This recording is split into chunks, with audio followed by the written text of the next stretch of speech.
Welcome back to another segment. As the fires of war spill into Hisec itself, billions were destroyed, time dilation choked Jita's markets, and Empire space was reminded that safety is an illusion. In the darker corners of the cluster, Sigma continues burning down structures as defenders keep returning, refusing to fold. At the same time, Goons push back into Delve and Querious, turning the pressure up on smaller alliances already caught in an active war.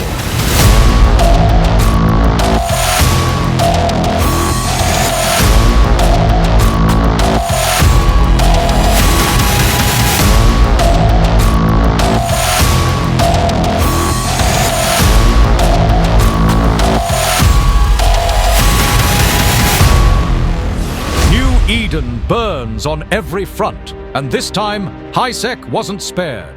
Wars here are rare, which made this clash impossible to ignore. Blackflag's endless wardecs finally met resistance as Brave and Lorn stepped onto their turf and turned a routine grind into open war. So grab your coffee and enjoy the show, because this is Warlock Industries, providing cinematic battles and semi-reliable reporting, straight from the front lines.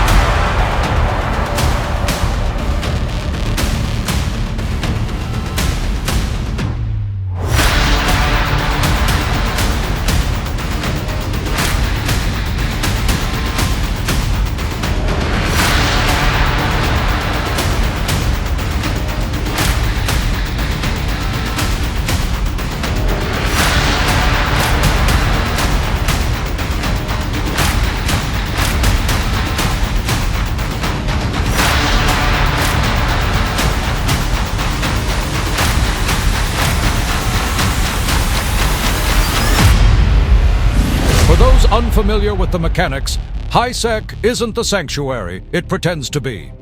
Certain pilots, closer to pirates than citizens, live comfortably under Concord's protection by abusing wardecs.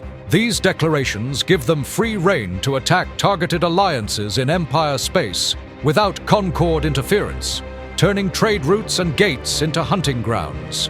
Their goal is simple: catch unsuspecting pilots, strip them of their cargo, and profit from the wreckage.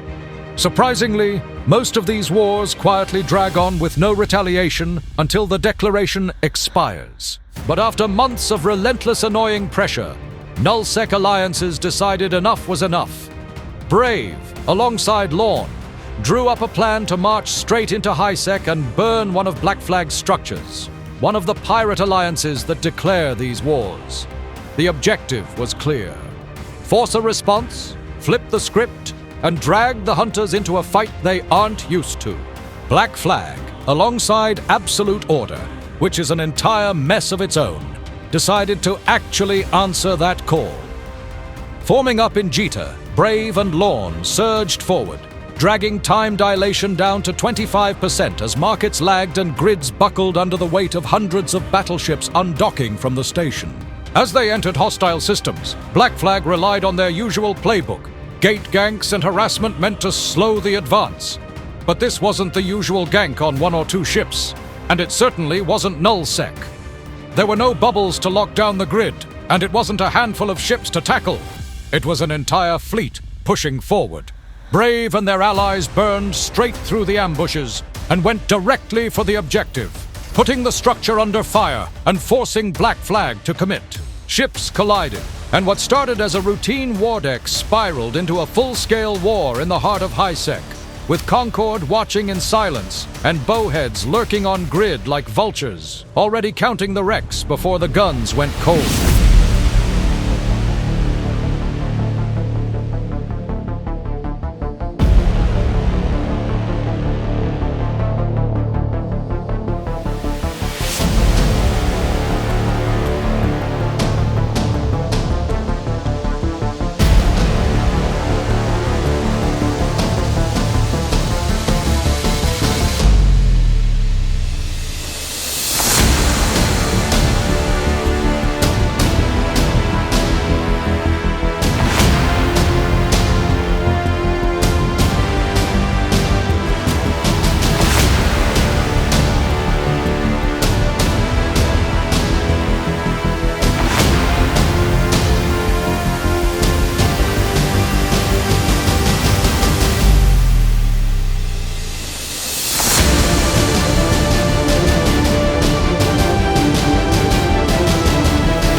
On the other side of the cluster, Sigma, Grindset, and friends set their sights on a form-up designed to do one thing very efficiently: beat the absolute crap out of structures in the Curse region.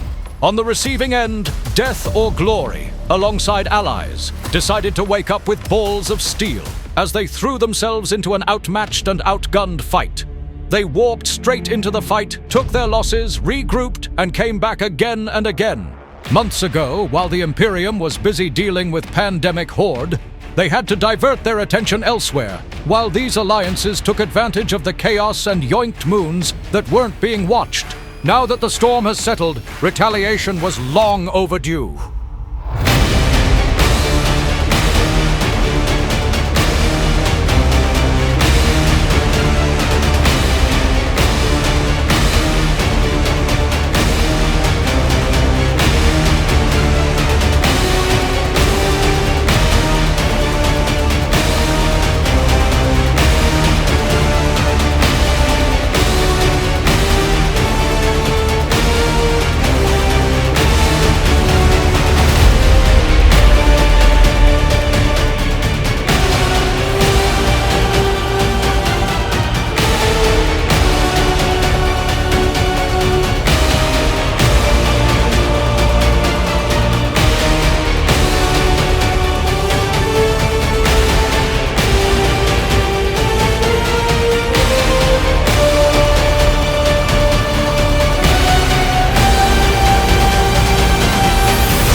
Turning our attention to the heated region of Querious and Delve, Goonswarm has started dipping its toes back into territory it once called home. With Phoenix Coalition stuck playing defense after the OnlyFleets invasion, the region has turned into a constant stream of skirmishes and blops, all while bigger groups like the Initiative and Fraternity circle each other awkwardly.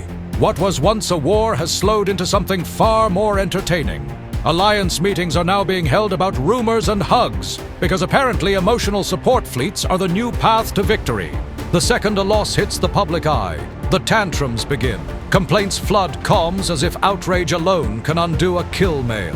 Low-effort propaganda memes crawl out of the void, not as counterplay, but as coping mechanisms. Because nothing says propaganda like posting a battle report, and then disagreeing with it because the victors' names were mentioned. In the end, small and large skirmishes are won on all sides as everyone waits to see what comes next. And while the stalemate lingers, other alliances and coalitions can't resist dipping their toes into these regions, because when space heats up, fun fights are always on the menu. As always, if we're there, we report straight from the front lines. So, let this serve as a reminder. If losing on camera feels like propaganda, or your other victories aren't shown, and it triggers whining behavior, well, nothing is stopping you from making your own broadcasts. So, be a good little sport and pick up that camera and record your own battles. Because this is Warlock Industries, providing cinematic battles and mildly accurate reporting straight from the front lines.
Bonus footage, we turn our attention to Goon Swarm's newly appointed Vanguard SIG, sweeping through hostile regions with the express purpose of causing problems, and doing it efficiently.